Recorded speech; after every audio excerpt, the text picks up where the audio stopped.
Welcome back. With me now is Dr. Rodriguez, and of course you kind of are the man of the hour, at least when it comes to Beaufort County schools.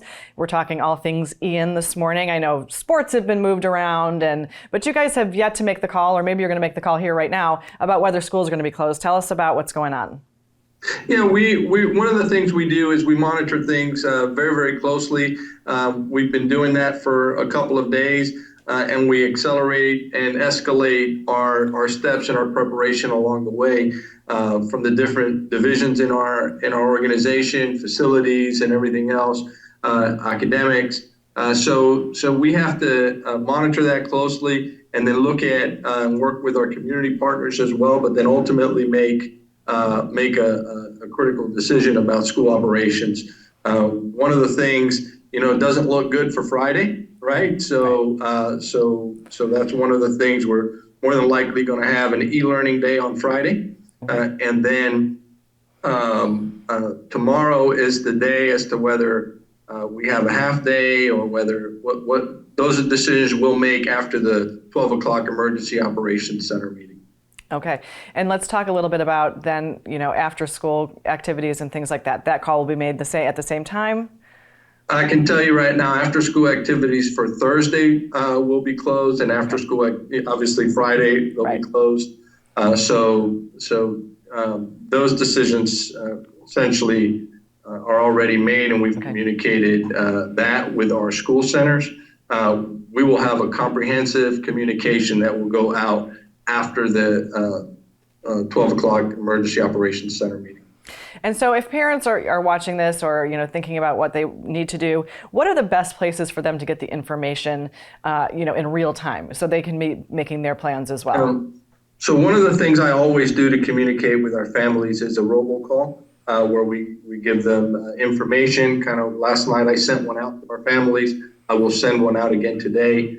In addition to that, we provide our text messaging and we provide email communications to our parents. They can always go to our school district website, and on our school district website, we have the latest information about storm impacts and school-based decisions.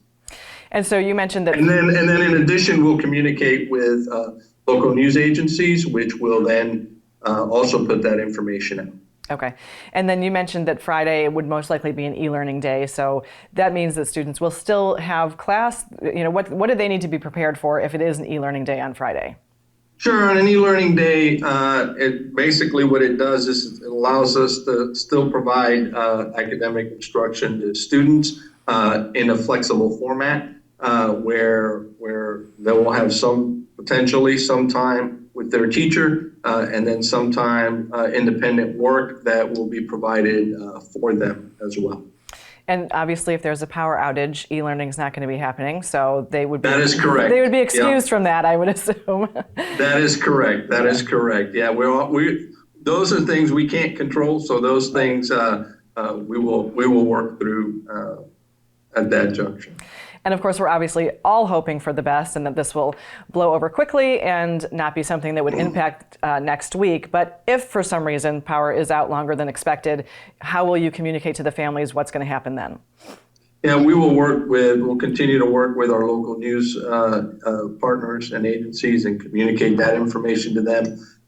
We have, text messaging we'll continue to put out, and emails that perhaps maybe through their cell phones they can get access to. That's why it's always really important. This is a great time to reiterate it, that our parents make sure that their contact information at schools is up to date, so that if as we try to communicate, they'll receive that information. And of course, make sure everything's charged as much as possible as well. And so, Dr. Rodriguez, thank you so much for being with us with that update. And fingers crossed that all will be well and we'll start the week right as normal.